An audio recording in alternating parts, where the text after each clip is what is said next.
행복한 안식일입니다. 특별히 오늘 함께 예배를 하게 된 것을 인해 대단히 무한한 기쁨과 행복으로 저뿐 아니라 모든 교우님들께서 그렇게 느끼고 있습니다. 감사합니다. 지난주 우리가 제사장 위임식을 살펴보았습니다.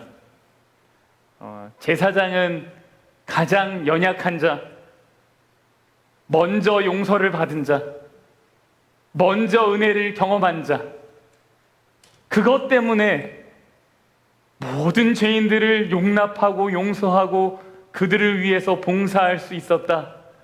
우리가 지난주에 그러한 말씀을 나누었죠. 오늘은 출애굽기 29장 후반부에 있는 제사장들의 위임식이 끝나자마자 등장하는 내용을 조금 살펴보려고 합니다. 출애굽기 29장을 함께 펴겠습니다. 여러분 혹 덥진 않으십니까? 더워요? 조금 온도를 조금 낮춰주실 수 있습니까? 네? 네, 고맙습니다. 제목은요, 구원의 보증입니다. 출애굽기 29장 이 후반부에 보면 38절부터인데요. 여기에 뭐라고 나오냐면 매일 드릴 번제라고 이제 소제목이 달려 있습니다. 매일 드릴 번제. 우리는 이것을 이제 예전에 성경을 계속 읽어 오셨던 분들이 이걸 뭐라고 얘기하느냐면 상번제라고 이야기합니다. 상번제. 따라해 볼까요? 상번제. 네, 항상 드리는 번제입니다. 네, 여기까지는 안 하셔도 됐는데 감사합니다. 상번제인데 항상 드리는 번제. 매일 아침, 저녁 예배를 드렸던, 제사를 드렸던 것입니다. 여러분 혹시 결혼을 하실 때 불안감을 갖고 결혼을 하신 분 계십니까? 이 사람이 나를 사랑하나 안 하나 의심하는 가운데 결혼하신 분 계십니까? 물론 혹 계시더라도 지금은 손을 들면 안 됩니다. 지금 손을 들면 큰일 납니다. 근데 대부분 결혼을 하실 때면 사랑한다는 확신이 있기 때문에 그것이 설령 그릇된 확신이었다 할지라도 그때만큼은 어떤 것이 있기 때문에 하는 거예요? 확신이 있기 때문에 이 사람과 결혼을 하는 거죠. 성경은 우리와 하나님의 관계를 종종 신랑과 신부의 관계로 설명하죠. 그 둘의 만남을 마치 결혼식처럼 이야기를 합니다. 그런데 여러분께서 이제 신부로서 하나님 앞에 나아가실 때 어떠한 확신을 갖고 나아가십니까? 우리가 죄인된 연약한 자로 거룩하고 흠이 없으시고 죄를 진노하시는 그 하나님 앞에 나아가야 되는데 죄인인 우리가 어떻게 하나님 앞에 담대함을 가지고 나아갈 수 있을까요? 여러분은 다 착하셔서 그리고 서로에게 충실하셔서 그런 경험이 혹 없으시겠지만 갑자기 제 아내가 들어오네요. 아내가 원하지 않은 이거는 분명 아내가 알면 잔소리 듣겠다 싶은 것을 하고 제가 아내를 보러 갈 때 어떻게 담대함을 가지고 갈 수 있겠어요? 근데 정말로 죄를 끔찍히도 싫어하시는 하나님께 우리가 죄를 지었어요. 하나님이 하지 말라고 했는데 그걸 알았는데 내가 죄의 유혹을 이기지 못하고 그것을 선택했어요. 그리고 나서 우리가 어떻게 담대하게 하나님 앞에 나아갈 수 있겠냐고요. 도대체 무슨 근거로 하나님께서 나를 받아주신다고 확신할 수 있습니까?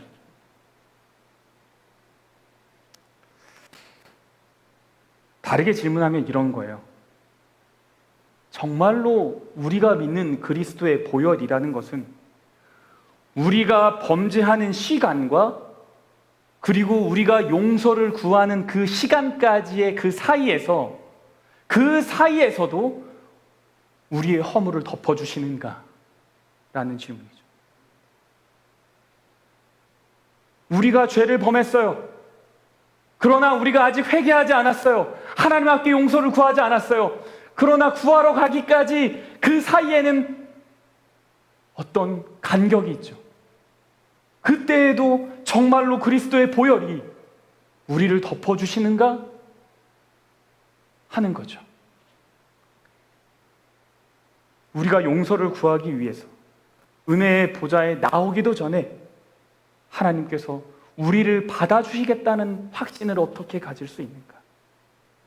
그 사이에 우리는 어떻게 담대함을 가질 수 있는가? 이것이 오늘 제가 여러분과 함께 나누고 싶은 말씀입니다. 여러분, 담대함이 무엇입니까? 담대함. 여러분, 담대함이라는 것은 아무런 생각이 없는 사람에게 있는 것이 아니에요. 평안함 가운데 생기는 것이 아니죠. 담대함이라는 건 어떤 것이냐면 불안전하고 불확실하고 무엇인가 떨리고 있는 그 상황 속에서 내가 계속해서 전진해 나갈 수 있는 신념 같은 것이 담대함이죠. 만일 누군가 이 담대함 없이 하나님께 나아간다면 그 사람은 하나님이 죄를 얼마나 싫어하시는지, 하나님이 죄에 대해서 갖고 있는 진도가 얼마나 큰지를 전혀 모르는 사람이죠. 그런 사람은 하나님 앞에 나아갈 수 있어요. 왜요? 아무 생각이 없기 때문에 나아갈 수 있어요. 자꾸 이 얘기를 하면 이제 저희 가족 얘기를 하게 되는데, 아이들이요, 잘못을 하고 나서 이것이 잘못했다는 걸 본인이 알잖아요? 그러면 아이들도 이제 눈치를 봅니다. 눈치를 봐요.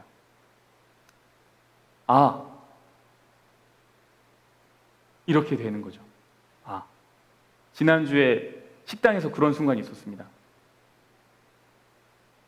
쨍그랑, 아, 이런 순간이 있었어요. 그런데 아이들이 잘못했다고 느끼지 않잖아요? 그러면 정말 해맑게 다닙니다. 분명 잘못했거든요. 근데 아이들은 전혀 몰라요. 그럼 누구 속만 뒤집어져요? 부모 속만 뒤집어져요. 누군가 분명히 죄를 범했지만 하나님 앞에 아무렇지도 않게 나올 수 있다. 하나님이 이 죄를 얼마나 싫어하시는지 모르는 거죠. 근데 반면에요, 혹 어떤 사람은요, 늘 죄책감에 시달려 살아요. 하나님 앞에 나올 때 늘 실패하고 낭망하고 죄인의 모습으로 살아가다가 정말로 힘이 없는 그리스도인으로 저는 불효자예요 라는 말밖에 안 하고 신앙생활을 하는 사람도 있어요.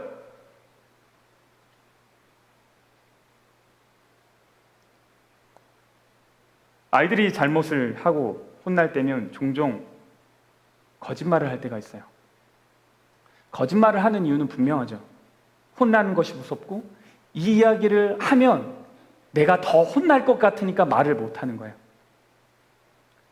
그러나 그들이 혼나고 나서도 다시 부모에게 다가오고 밥상이 차려질 때 밥상에 앉아서 식사를 같이 할 수 있는 이유는 부모님이 나를 용서할 거라는 확신이 있기 때문이죠. 우리가 이 담대함, 하나님으로부터 용서받을 수 있다는 것의 확신이 있을 때 우리가 하나님과 한상에서 자유롭게 먹고 마실 수 있겠죠. 여러분, 하나님께서는 우리가 그분 앞에 겸손하게 살아가기를 원하십니다. 제가 몇 개를 건너뛰었, 아니군요. 이사야 57장 15절에 보면 하나님께서 이렇게 말씀하셨어요.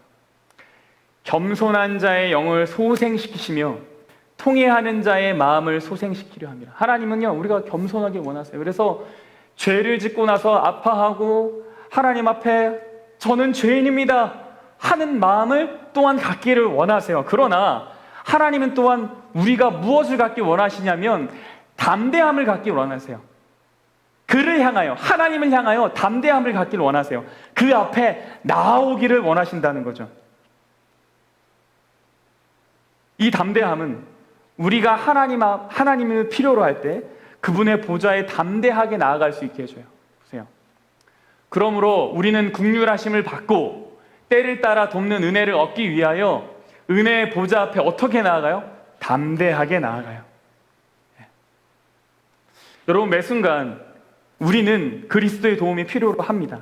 그러나 그 중에 한 가지, 정말로 우리가 하나님의 도움이 필요한 때는 언제인가 하면 우리가 유혹에 막 빠지는 그 순간이죠.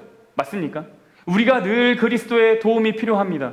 그러나 정말로 도움이 필요한 어떤 순간은 무엇인가 하면 우리가 죄의 유혹에 막 빠지려는 그 순간, 내가 이미 죄를 짓고자 하는 욕심이 이만큼 생겼을 때요, 선악과를 보고 먹음직도 하고 보암직도 하고 탐스러울 만한 그 마음이 내 안에 생겼을 때요, 그때 어떻게 해야 됩니까? 여러분, 그때라도 정말 은혜의 보좌 앞에 담대히 나아갈 수 있습니까? 요한일서 9장엔 이런 약속이 있어요. 우리가 만일 우리 죄를 자백하면 저는 미쁘시고 우리 의로우사 우리 죄를 사하시며 모든 불의에서 우리를 깨끗하게 하실 것이요. 이 요한일서 1장 9절의 약속이 우리가 죄의 유혹에 빠져있는 그 순간에도 여전히 유효합니까? 이거를 주장할 수 있을까요? 하나님은요, 담대함을 갖고 나아라고 말씀하세요. 그래도 괜찮다고 말씀하고 있으세요. 그것을 어디에 말씀하셨냐면 오늘 우리가 살펴보려고 하는 출애굽기 29장에 매일 드리는 번제 안에 그 이야기를 넣어두셨어요. 아주 큰 죄에 빠지고 유혹에 빠지더라도 우리가 다시 하나님 앞에 그 죄를 가지고 나아갈 수 있는 이유, 하나님께서 이 죄를 받으시고 나를 받으시고 이 죄를 사해 주실 거라는 확신, 그 확신은 어디서 오는가? 하나님이 그것을 제사 제도에 넣어 놓으셨어요. 그것이 오늘 우리가 보려고 하는 상번제라는 거예요. 여러분, 이 제사는요, 제사장 위임식이 끝나자마자 등장합니다. 제사장 위임식 끝나자마자 등장해요. 그 얘기는 제사장이 가지고 있는 역할 중에 가장 중요한 거죠. 제사장이 되자마자 바로 해야 될 것, 가장 먼저 해야 될 것, 그것이 뭐냐면 매일 아침 저녁으로 드리는 제사예요. 매일 아침과 저녁에요, 한 마리의 어린 양, 1년 된 어린 양이 하나님께 드려졌어요. 한 마리 양은 아침에 드려지고 한 마리 양은 저녁에 드려졌어요. 이것이 이스라엘 제사의 가장 기본입니다. 번제가요, 모든 제사 중에 가장 기본인 이유는 이 번제가 가지고 있는 여러 의미가 있고 내용이 있기 때문입니다. 근데 그 가운데 번제가 가지고 있는 기능이 뭐냐면 속죄의 기능이 있어요. 제가 원래 처음에 출애굽기를 강해를 하면서 여러분들께 번제가 등장하면 무엇을 생각하십시오라 그랬죠? 언약을 생각하시라 그랬어요. 번제는 언약을 체결할 때 드려진다. 그런데 그래서 번제를 이야기할 때는 하나님이 이런 표현을 안 하셨어요. 레위기 1장에 보면 너희가 죄를 범하거든 번제를 드려라라는 얘기가 없다 그랬어요. 그렇죠? 너희가 죄를 범하거든 속죄제를 드려라, 이 얘기는 있어요. 너희가 죄를 범하거든 속건제를 드려라, 이 이야기도 있어요. 근데 번제에는 그런 얘기가 없어요. 그러나 번제의 기능 속에는 뭐가 있냐면 속죄의 기능이 있어요. 레위기 1장 4절에 보면 이런 말씀이 있어요. 그는 번제물의 머리에 안수할지니, 이게 지금 번제를 설명하고 있어요. 레위기 1장 번제에 대한 설명인데, 그를 위하여 기쁘게 받으심이 되어 그를 위하여 뭐가 될 것이라고요? 속죄가 되겠다고요. 번제 안에는 속죄의 기능이 들어 있어요. 왜 속죄의 기능이 있을까? 번제의 이 기능이 도대체 왜 있을까? 속죄제에만 있으면 되지 않을까? 저는 그렇게 생각했는데 아니에요. 사실 레위기 1장 4절을 읽으면서 도대체 이 의미를 어떻게 내가 해석할 수 있을까? 잘 몰랐어요. 왜 속죄가 여기 들어가 있지? 속죄는 분명 속죄제에서 해결이 되는데 왜 번제에 이것이 있지? 근데 이 상번제 속에 이 속죄의 기능이 있기 때문에 우리가 하나님 앞에 담대히 나아갈 수 있게 되더라고요. 자, 우리가 이제 이스라엘 백성이라고 생각하고요. 그때 광야의 시절로 좀 돌아가 보겠습니다. 여러분께서 아침에 일어나셨어요. 그럼 뭐 해야 되죠? 아침에 일어나시면 뭐 해야 됩니까? 기도를 하셔야 돼요. 아멘. 그리고 나서 뭐 해야 돼요? 만나를 주스러 가야죠. 해가 떠오르기 전에. 그죠? 만나를 주스러 가요. 해가 떠오를 시기가 되었어요. 그런데 만나를 주고 해가 막 또 광야에서 하나님 해가 떠올라요? 그런데 진 한가운데 있는 성소에서 뭐가 타오르기 시작하냐면 연기가 타오르기 시작해요. 고기가 타지고 구워지는 냄새가 그 온 사방에 진동하기 시작합니다. 사람들은 생각했어요. 오늘 아침에도 제사장이 하나님께 제사를 드렸구나.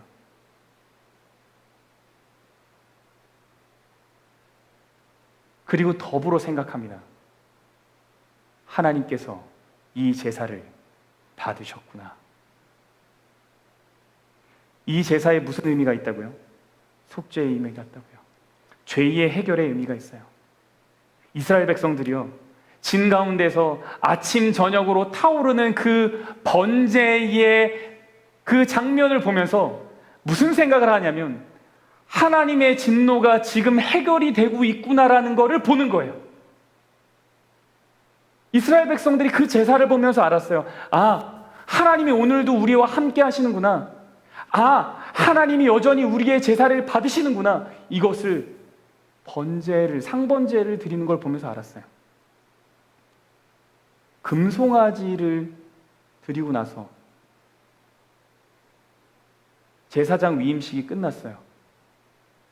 그리고 나서 상번제를 드렸겠죠. 근데 연기가 타올라요. 아무런 일도 일어나지 않아요. 백성들은 생각하죠. 하나님이 우리의 제사를 받으셨구나.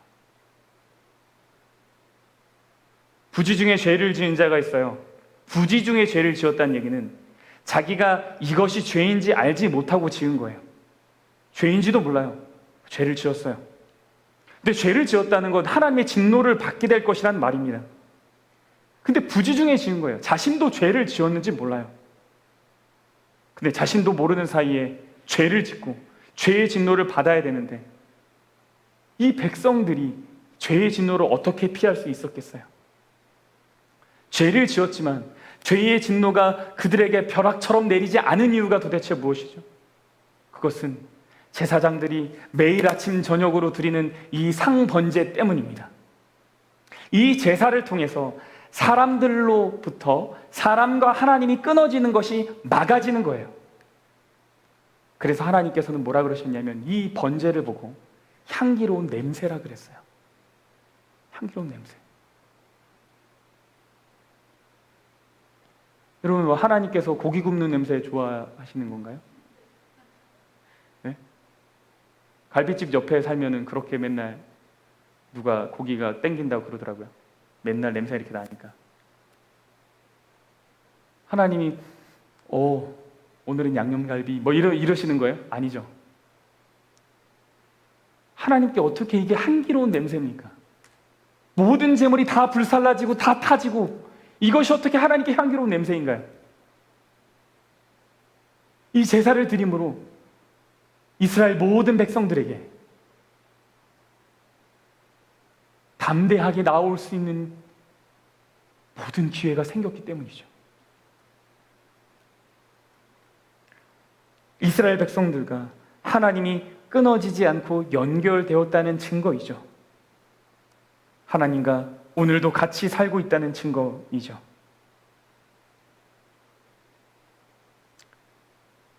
하나님께도요, 이스라엘 백성에게도 매일 아침 저녁으로 드려지는 이 예배가 하나님과의 관계에 대한 확신을 갖게 하는 그런 제사였던 것입니다.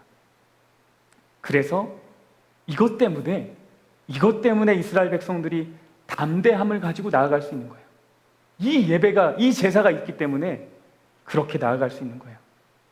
그래서요, 이 제사가 얼마나 중요한지 성경에 이것이 항상 있었다 그랬어요. 항상. 얼마나 중요한지요? 특별한 절기 가운데도 이 예배는 스킵된 적이 없어요. 건너뛴 적이 없어요. 민수기 28장에 보면요, 유월절에 대한 설명을 합니다.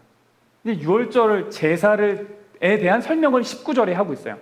수송아지 2마리와 숫양 1마리와 1년대 순양 7마리를 다 흠없는 것으로 여호와께 화제를 드려 번제가 되게 할 것이며, 이거 유월절에 있는 특별 제사입니다.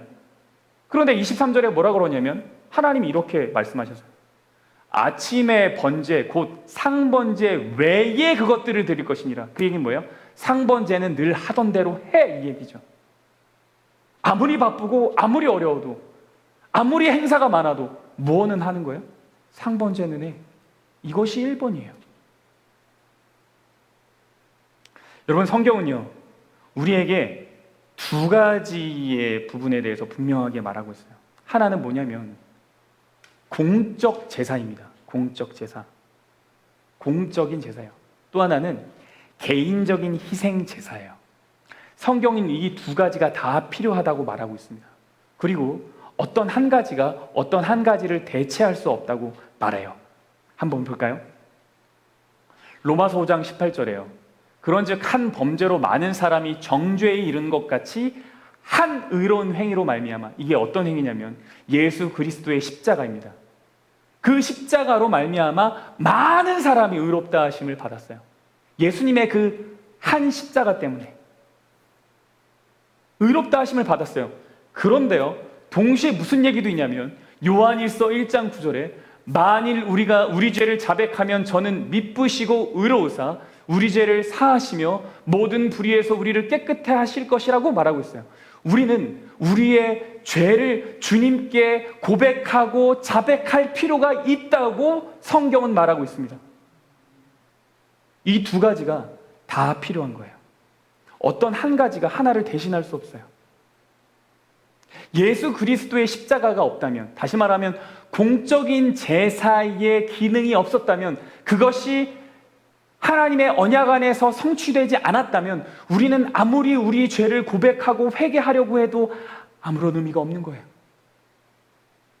반면에 하나님께서 십자가에 달려 돌아가셨지만 우리가 하나님께 나오지 않아요. 우리의 죄를 고백하지 않아요. 우리가 회개하지 않아요. 그러면 그건 역시 우리에게 아무런 의미가 없는 거예요. 성경은 이 두 가지에 대해서 다 이야기하고 있어요. 구약의 상번제는요, 공적 제사입니다. 예수님의 희생의 공로가 모두에게 전해졌음을 알려주는 제사예요. 그러나 거기서 끝나면 안 돼요. 죄를 범한 사람은 각각 자신의 죄를 하나님 앞에 고백하러 나와야 했죠. 그러나 기억해야 될 건 뭐냐면 어떻게 담대함을 가질 수 있냐는 거예요. 하나님께서 상번제를 통해 받겠다는 약속을 해주셨기 때문이죠. 나와도 괜찮아. 너 죄 졌어? 그래도 괜찮아. 그거 그대로 가지고 와도 괜찮아. 나는 의인을 부르러 온 것이 아니라 죄인을 부르러 온 것이라는 이야기가 그거죠. 수고하고 무거운 짐진 자들아 다 내게로 오라고 하셨어요. 회개한 자가 나에게 오라고 하지 않았어요. 수고하고 무거운 짐진 모든 사람들 괜찮아. 나에게 와도 괜찮아. 왜냐하면 내가 이미 그 죄의 진노를 해결할 방법을 마련했고 그것을 베풀었어. 그러니 그냥 나와도 괜찮아. 이것이 하나님의 약속입니다. 이것이 하나님의 약속이에요. 여러분, 어떻게 우리가 회개를 스스로 할 수 있습니까? 어떻게 죄인이 스스로 하나님께 갈 수 있겠어요? 못 가요. 갈 수 없다고 성경은 분명히 말해요. 그래서 하나님이 마련해 두신 제사 제도, 그것이 상번제입니다.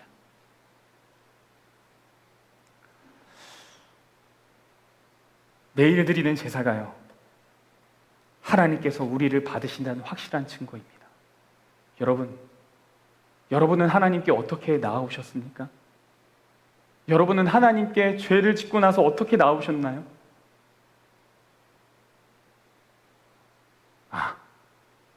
하나님이 오늘 말씀 가운데 확신을 주셨어요.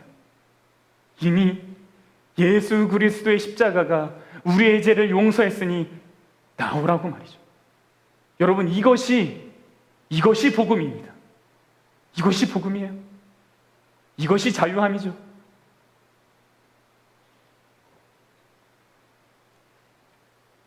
우리가 알다시피 예수님은 십자가의 모든 제사의 원형으로 돌아가셨습니다.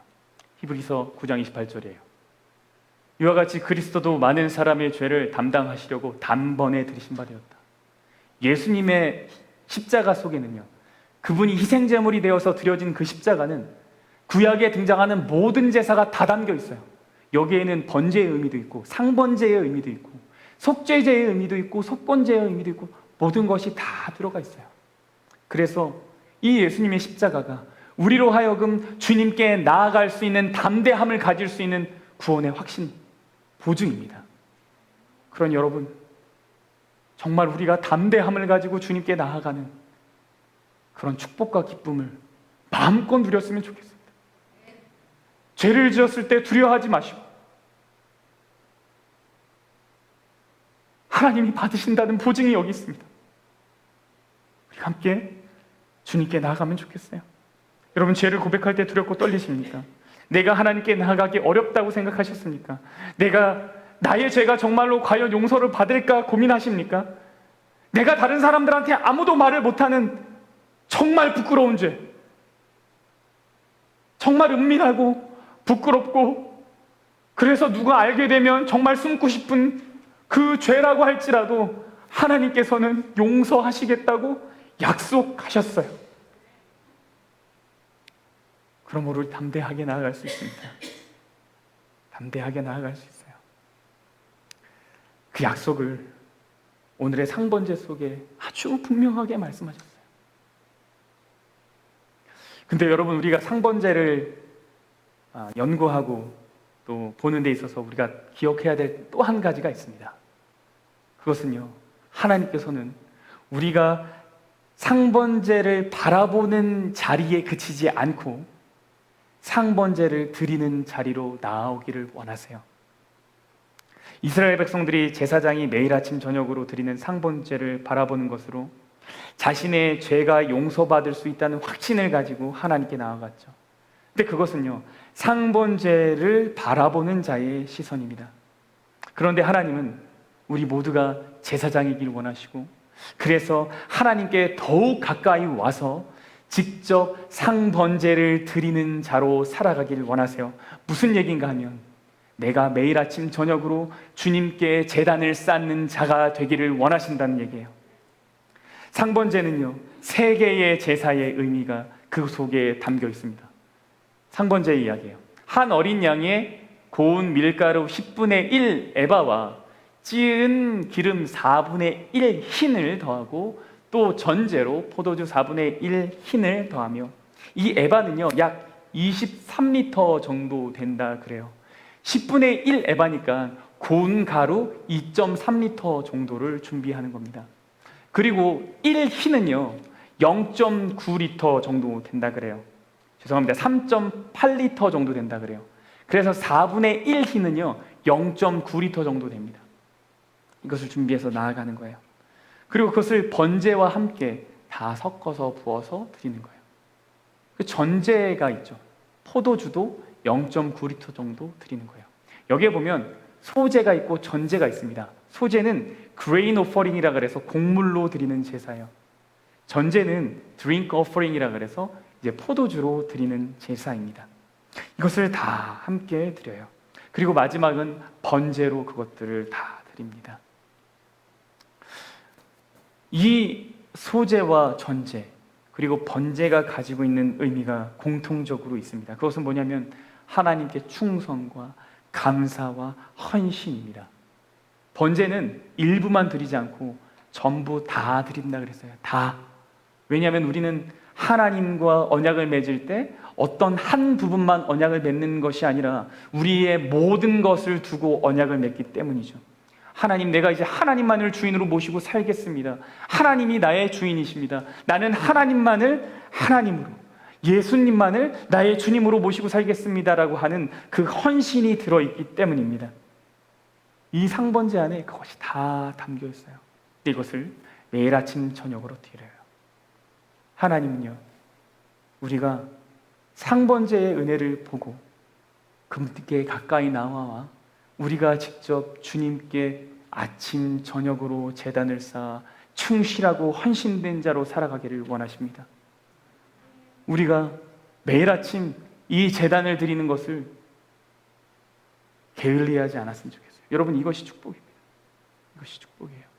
아주 잠깐의 시간이지만 여러분, 이 제단을 쌓는 일을 반드시 하시길 바랍니다. 반드시요.